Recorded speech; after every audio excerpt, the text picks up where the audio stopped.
Bonjour et bienvenue sur les ondes de Simplement Cru. Voici une nouvelle interview pour nous. Cette série d'interviews donc, que j'ai lancée pour essayer d'accompagner les personnes qui ont suivi le programme Easy Detox, mais aussi pour toute la communauté de Simplement Cru. Comme on sait, une détox, c'est une cure dans laquelle on touche au corps physique, mais aussi au corps émotionnel, énergétique et mental. Et pour parler un petit peu de ça, des émotions et du stress et de ce qui peut se passer autour d'une détox, j'ai le plaisir aujourd'hui d'accueillir Laurence Dispo, qui est psychothérapeute, formée en méditation de pleine conscience et en EFT, Emotion Focus Therapy. Laurence, bonjour. Merci. Bonjour. Un plaisir de vous avoir avec nous aujourd'hui.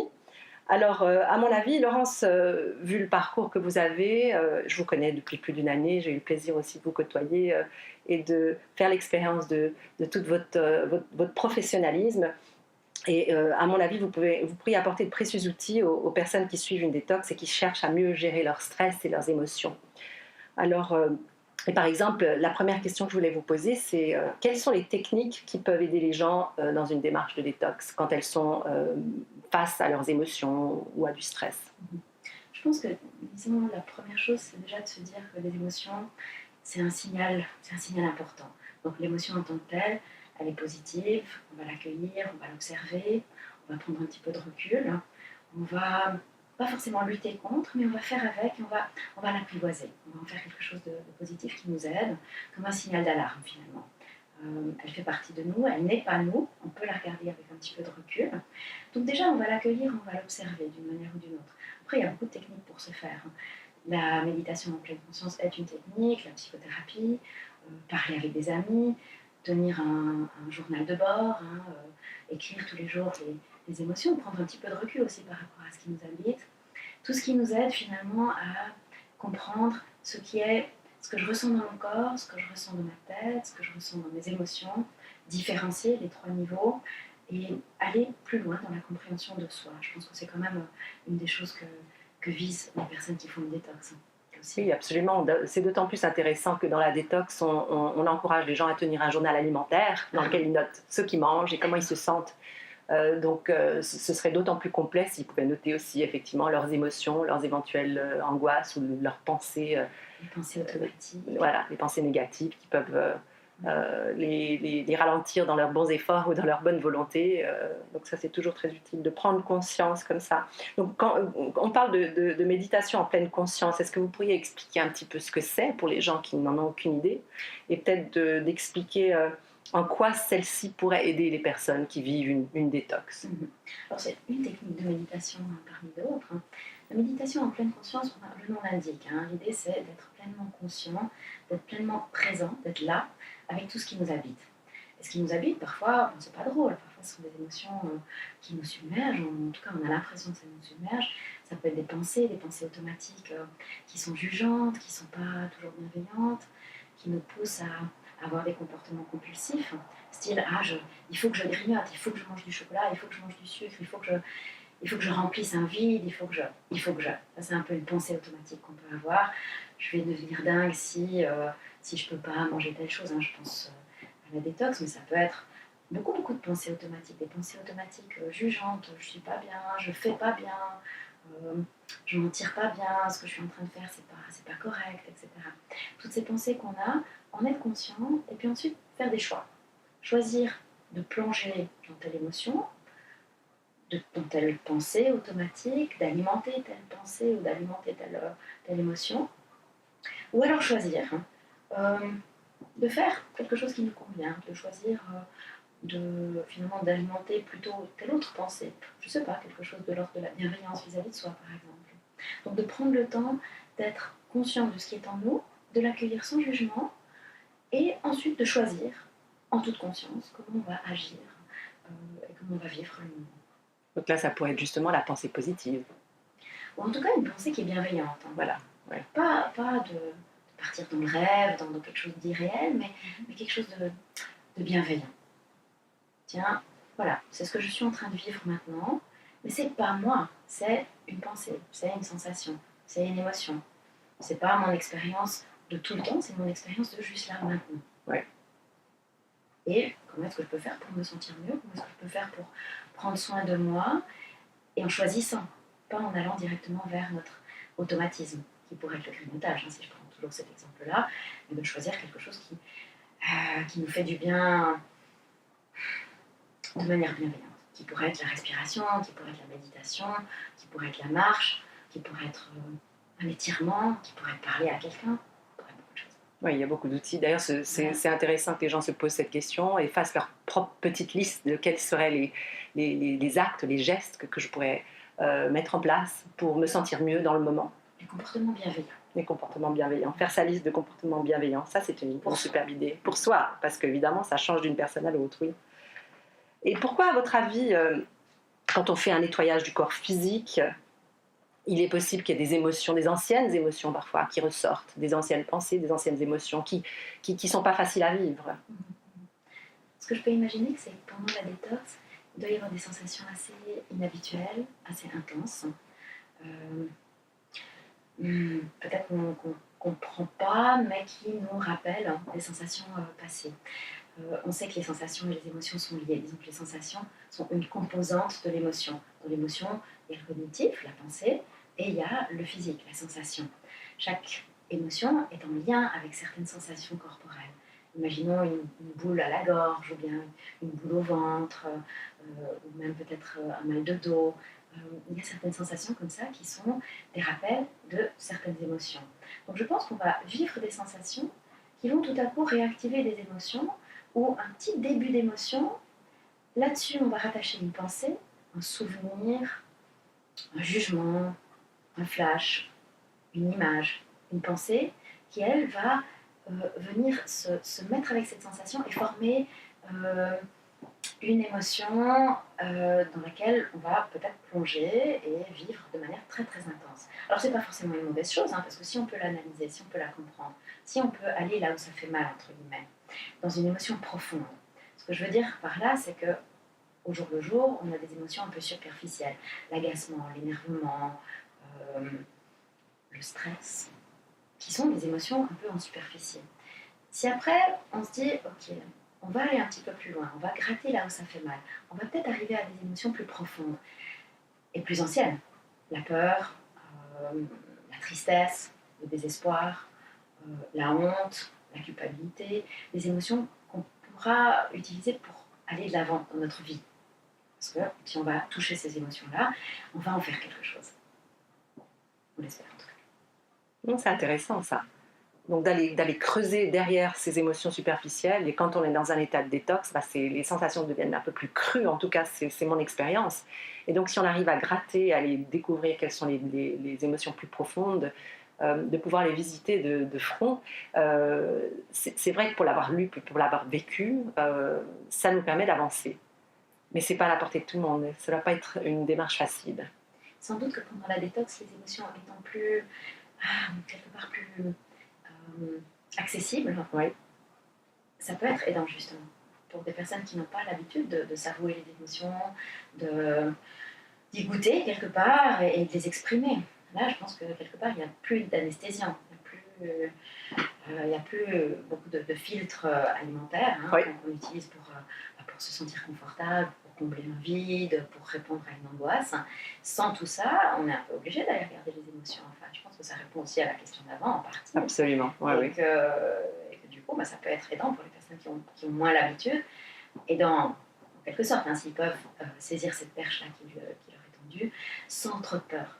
Et la méditation en pleine conscience va nous aider à aller regarder les émotions un peu sereinement, si vous voulez, parce que ça peut faire peur, les émotions, bien évidemment.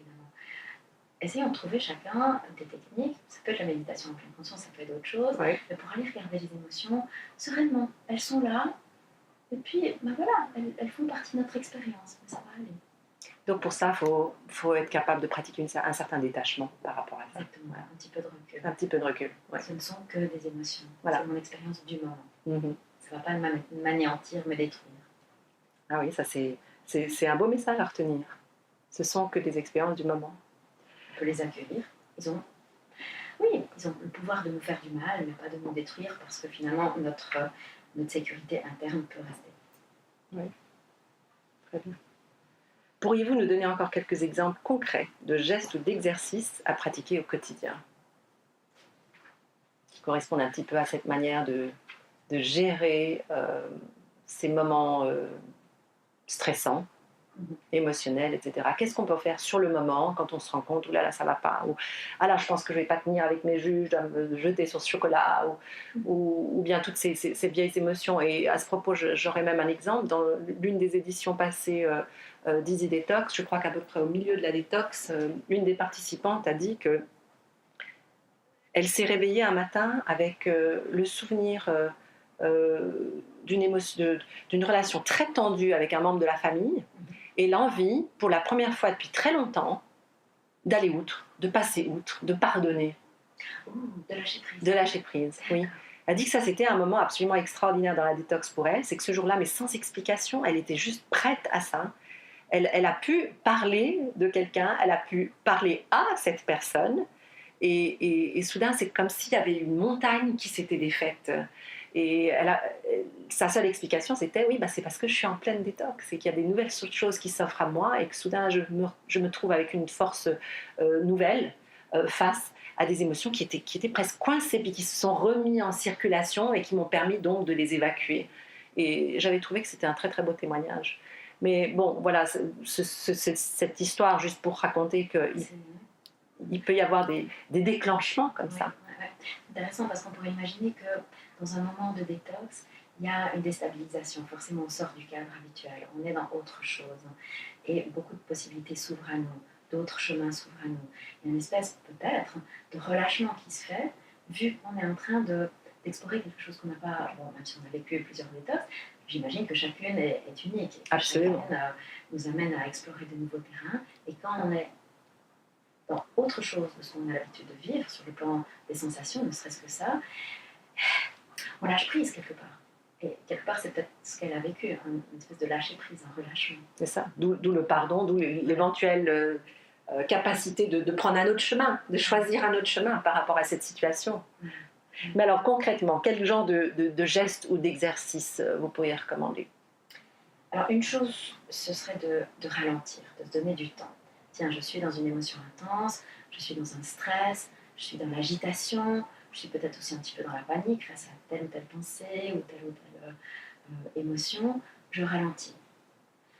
Et vraiment, on se pose. Alors ça pourrait être pour une mini-méditation, ou une longue méditation, ça pourrait être se poser, se centrer, ça pourrait être simplement, je me mets dans une posture, j'ancre mes pieds bien dans le sol, largeur des épaules, j'ancre mon bassin dans le fauteuil, je le centre, et je choisis une posture qui est digne. Digne, simplement, on est présent, on est là, on incarne une certaine présence, et on respire. Alors quand je dis respire, on expire surtout, on prend conscience de l'expiration surtout, chose que souvent on oublie, nous tous et toutes. Donc on se ralentit, on choisit une posture adéquate, on respire. Ça, c'est quelque chose qui est à la portée vraiment de tous. Après, on peut faire des choses plus réfléchies, choisir une activité bienveillante chaque jour, bienveillante pour nous, qui nous fait du bien, qui est constructive, ou en tout cas que nous, on estime constructive, et simplement qui nous fait du bien. Être en paix avec soi, dans quelque chose qu'on choisit tous les jours, qui nous rappelle que, oui, on est là au monde avec nos besoins, avec nos ressources, avec nos manières de nous faire du bien. Il y a le journal de bord, dont on a déjà parlé. Je pense que c'est quelque chose qui peut aider chaque personne, détox ou pas d'ailleurs. Un journal intime, un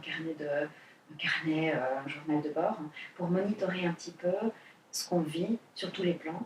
Et puis voir aussi l'évolution, parce que ça peut être sacrément encourageant de voir nos progrès, de voir ce qui nous a aidés, quelles sont les ressources qu'on a mises en place, et de voir la rechute, entre guillemets, le petit passage à vide, comme faisant partie du chemin. Il y a un petit down, mais on a toujours trouvé moyen de relancer, de remonter.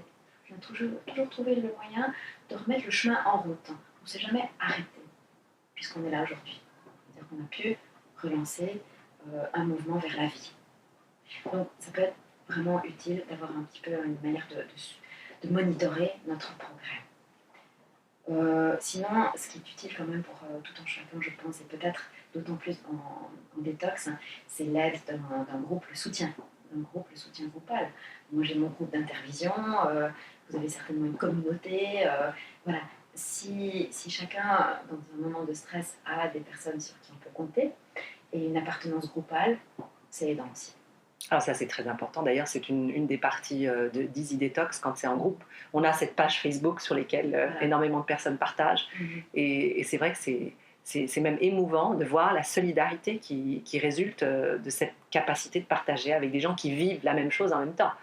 Parce que beaucoup de personnes font cette détox et sont les seules dans leur famille à la faire. Alors il y en a d'autres qui ont la chance d'avoir le conjoint ou la conjointe qui les suit, ce qui est magnifique. Parfois même des enfants qui aident ou qui collaborent d'une manière ou d'une autre, mais pour la plupart, il faut reconnaître que pour la plupart, c'est une démarche qui se fait de manière assez solitaire et souvent même au sein d'une famille qui parfois est même plutôt, comment dire, un peu moqueuse de la démarche ou qui la comprend pas, qui comprend pas à quoi ça sert tout ça, pourquoi tu fais ça, t'en as pas besoin, enfin voilà. Donc qui aurait tendance peut-être à nous démotiver. Et qui s'inquiète. Et qui s'inquiète parce que voilà, c'est nouveau, est-ce que c'est sûr, est-ce que c'est voilà. Quels seront les impacts. Exactement, oui. Alors c'est vrai que ce groupe s'avère vraiment d'une infinie sagesse et puis extrêmement précieux. Et donc on y voit beaucoup de choses et c'est le but, c'est tout de suite ce groupe qui s'est formé autour de ce partage d'expériences, mais qui crée un lieu un peu sacré et puis surtout très sécurisant. On peut tout dire.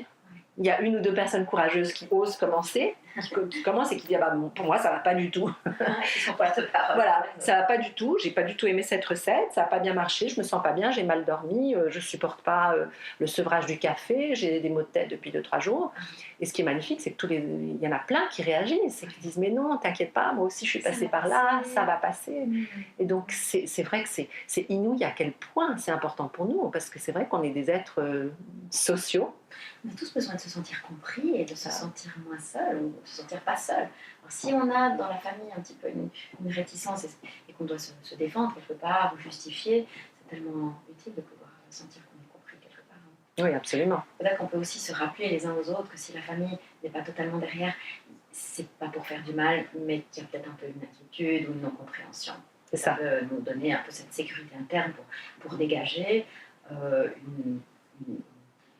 oui, qu'est-ce qu'on va dire, dégager une espèce de confiance dans ce qu'on est en train de faire. Oui. Parce qu'on se sent soutenu, parce qu'on se sent compris, on va d'autant plus irradier cette confiance-là. Oui, ça va aller, ça va bien. Oui, tout à fait. Mais ce qui est beau aussi dans cette communauté, c'est que c'est pas un endroit où on va pour se plaindre. C'est important de pouvoir avoir un endroit où aller se plaindre et puis chercher la compréhension ou chercher simplement des conseils. Mais c'est aussi un endroit où on peut aller célébrer ce qu'on a fait de bien. Et donc les gens ont aussi osé dire eh ben moi aujourd'hui c'est magnifique. Voilà comment je me sens. Et puis ça c'est contagieux. De marquer le coup, de fêter. Oui, c'est ça. Et ça c'est très contagieux quand on voit quelqu'un qui a surmonté une difficulté. Donc c'est magnifique. Alors oui, j'ai bien aimé vos idées là-bas. Pour moi, le journal, le carnet de bord, le journal intime, etc. C'est tellement précieux parce que à nouveau, dans cette société où on vit un peu en pilote automatique, on oublie où on a commencé.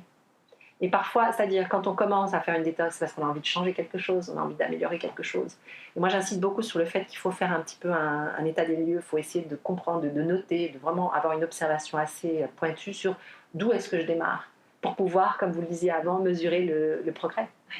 Parce qu'on a tendance à oublier. Les choses qui ne vont pas bien, on en est très consciente sur le moment, puis dès que ces choses-là vont mieux, on oublie. On oublie que c'était pas comme ça avant et qu'aujourd'hui on se sent bien et c'est pas forcément normal. Ou ça l'a pas toujours été. On peut en être fier. On peut en être fier, oui. Cette émotion-là, elle n'est pas forcément très célébrée par chez nous. Non.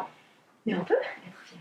Pas assez. Et puis cette émotion-là de fierté, elle peut engendrer des tas d'autres bonnes choses. Ah, oui, absolument. Donc ça c'est super important.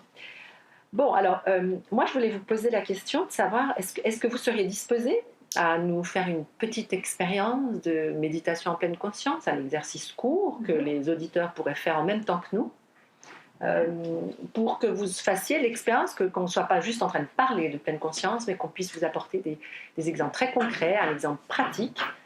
Et pour ça, on va vous inviter à suivre Laurent sur son exercice guidé.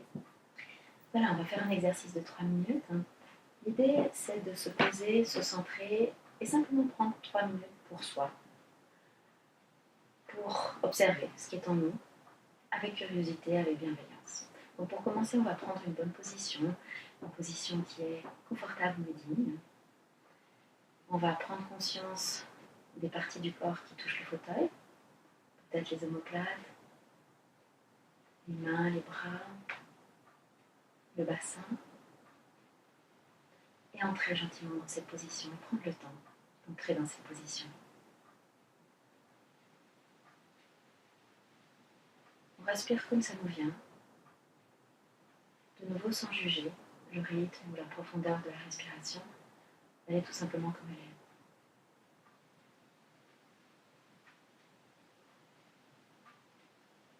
Et on va faire un état des lieux. Tout simplement accueillir et observer ce qui est en nous, dans notre expérience du moment. Sachant que chaque moment est unique, on va regarder celui-ci en étant pleinement conscient, pleinement présent à ce qu'on est en train de vivre, juste là, maintenant. Regardons nos pensées, peut-être des pensées qu'on connaît bien, qui nous traversent souvent, ou des pensées qui sont vraiment spécifiques à l'instant présent, au contexte de maintenant.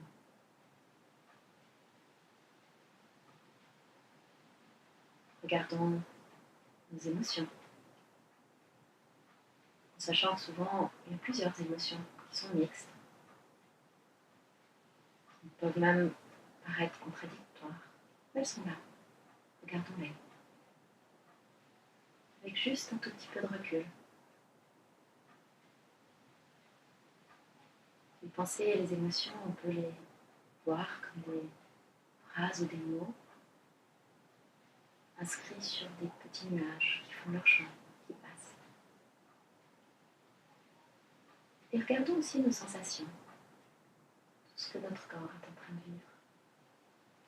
Les tensions musculaires, les douleurs,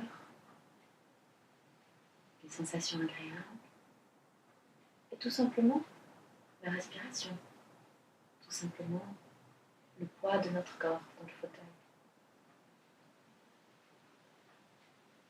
Toute autre sensation est présente à l'instant. Notons-la. Simplement d'amener notre conscience sur ce qui est en nous, en sachant qu'il n'y a rien à changer, pas de lutte à livrer. C'est simplement ce qui est en nous, dans notre expérience de ce moment. Ensuite, utilisons notre respiration comme point d'ancrage pour nous poser encore davantage. Pendant 1 minute, observons le chemin de l'air dans notre corps, la réaction du corps quand l'air entre par une narine, voyage jusqu'à la poitrine. Là, peut-être que nous remarquons que la poitrine va se soulever légèrement et se dégonfler légèrement.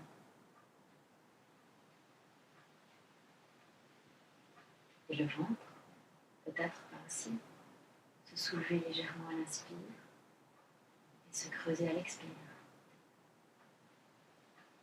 Simplement observant notre respiration telle qu'elle est.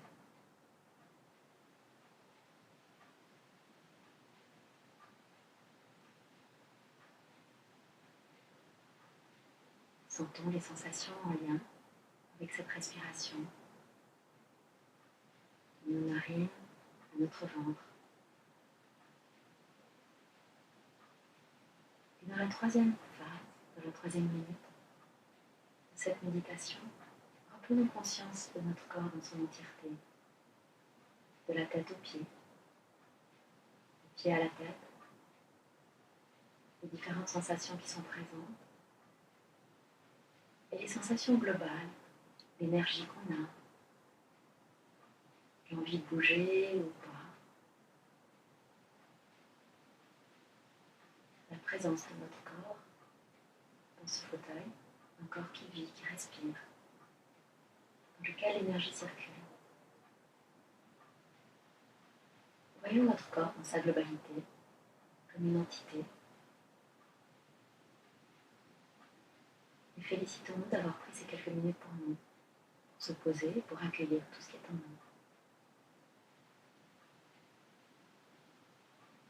Pour sortir de l'exercice. Respirez encore. Vous étirez, ouvrez les yeux.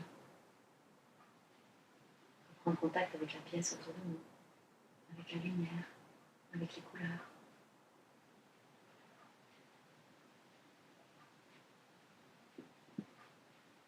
Magnifique. Merci Laurence. Avec plaisir. C'est fou comme en si peu de temps, on peut se faire tant de bien. Oui. Moi, j'ai toujours trouvé ça vraiment magique. D'ailleurs, moi, je pratique plusieurs méditations de ce type. Et ce que j'ai constaté, c'est aussi ce que disent les spécialistes, c'est que ce qui est important, c'est de le pratiquer de manière régulière. Parce que le plus on le fait, le plus le corps reconnaît cet état. Et donc, le plus rapidement, il rentre dans cet état. Exactement. Et ça... C'est tout à fait juste. Hein. Dès qu'il y a un petit qu'est-ce qu'on va dire, un déclencheur, qu'on est en train d'entrer dans la méditation, on y va, on y est. Ça peut être le moment où voilà, les mains touchent le fauteuil, ou le moment où on conscientise la respiration. Tac, c'est notre signal qu'on est en train d'y entrer. Voilà. Et on peut y rentrer plus rapidement chaque fois. Et donc c'est un outil tellement précieux qui ne coûte rien, c'est qu'une question de pratique. C'est pour ça que j'aime parler de ce sujet, parce que je trouve que dans le contexte de ma profession, j'ai affaire à beaucoup de personnes qui ont un certain mal-être. Ils ne savent pas toujours si c'est lié à l'alimentaire ou à d'autres choses. Et il y a fort à parier qu'en général, il y a beaucoup d'autres choses que l'alimentaire. Et donc, je travaille sur l'alimentaire, mais j'essaie de leur dire qu'il ne va pas suffire de faire tout ce qu'il faut faire au niveau alimentaire pour résoudre tous les problèmes. Et que parfois, des gens sont malades simplement par ce stress, ces pensées, etc., cette sensation qu'ils ne peuvent rien faire. Et pourtant, il y a tellement d'outils qui sont à disposition de tout le monde pour essayer d'aller mieux ici et maintenant, ne serait-ce que quelques minutes. Et la suite est une autre affaire. Et là encore, vraiment être convaincu qu'on mérite de prendre du temps pour nous. Ah oui, ça c'est... Ne serait-ce que 3 minutes par jour. Mais c'est quand même du temps où beaucoup de personnes me disent « mais où est-ce que je vais trouver ce temps ?» Ça, c'est une question de choix et de libre arbitre, comme on en parlait avant. C'est qu'une question de choix. Je parlais hier encore avec quelqu'un aussi du choix, les gens qui disent on n'a pas le temps de faire du sport, j'ai pas le temps de faire de la méditation. Et ce sont des personnes qui ont du temps pour regarder des films à la télé le soir, faire d'autres choses. C'est pas un jugement, mais c'est pour dire on a toujours le temps. C'est du temps qu'on a décidé de consacrer à autre chose. Mais donc si on a vraiment cette motivation, cette envie d'aller mieux, je crois qu'il faut encourager les gens à prendre un tout petit peu de temps pour essayer de pratiquer certaines choses. Et puis, comme ce genre de petite méditation très courte, en quelques minutes seulement, qui peut se faire un petit peu n'importe où. Des moments où on peut fermer les yeux puis se connecter à l'intérieur. En somme. C'est aussi simple que ça. Voilà. Écoutez, moi, j'aurais encore une question à vous poser avant de finir. Et ce serait plutôt, quelle est la meilleure pratique à adopter quand on vit un moment de stress intense? Donc, à part ces 3 minutes... qui sont un exercice qui pourrait s'avérer très utile. Vous avez parlé aussi tout à l'heure d'avoir peut-être une liste de gestes ou de comportements bienfaisants. Mais quand on est dans l'intensité du stress, on n'a même pas en fait la capacité de faire appel à nos ressources, souvent. Donc, ok, je sais que je ne vais pas bien, je vais respirer. Ok, je sais qu'il faudrait que je sorte me promener ou...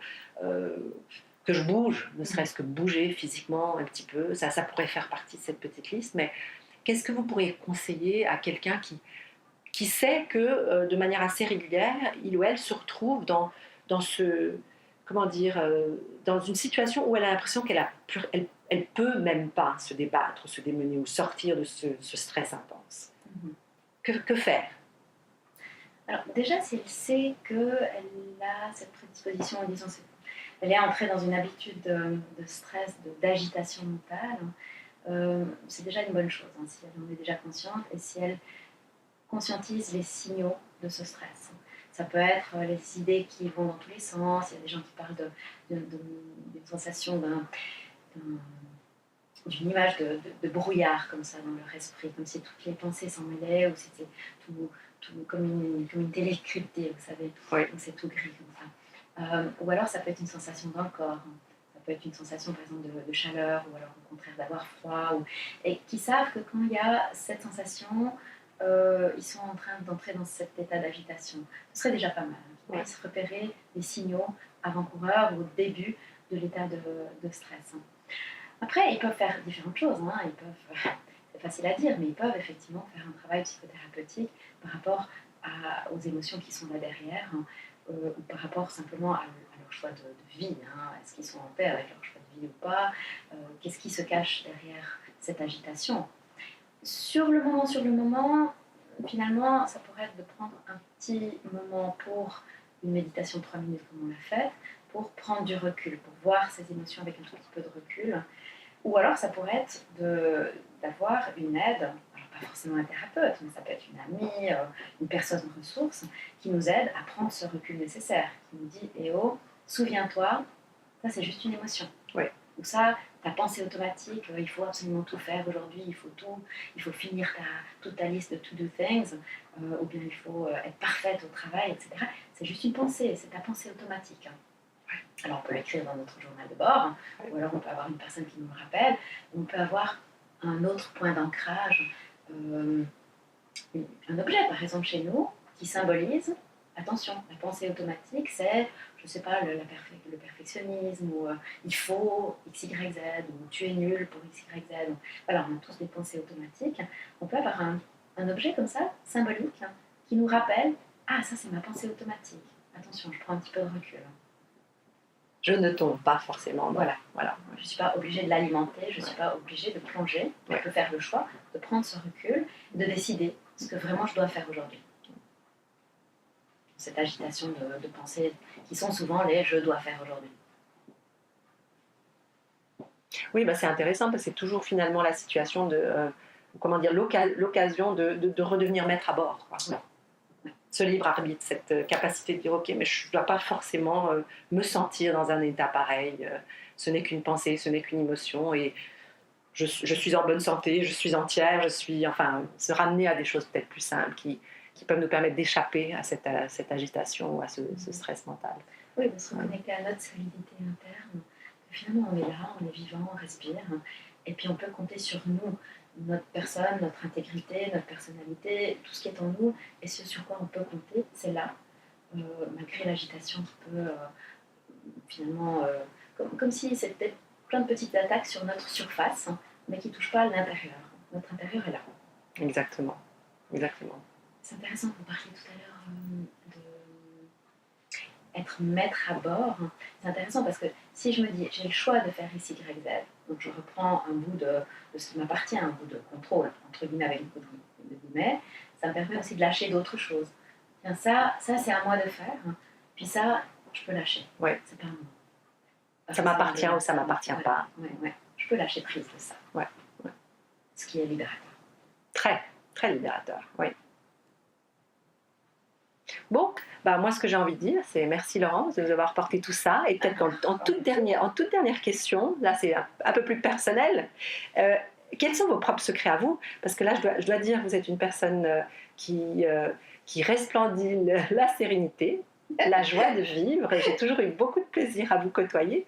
Est-ce que vous avez un petit secret que vous pratiquez vous régulièrement? Qu'est-ce qui vous apporte cette sérénité? J'ai pas de secret, mais je fais confiance en la vie. Ah, voilà. Ça, c'est magnifique. Une belle manière de terminer cette interview. Merci beaucoup. Merci Laurence. beaucoup, Émilie.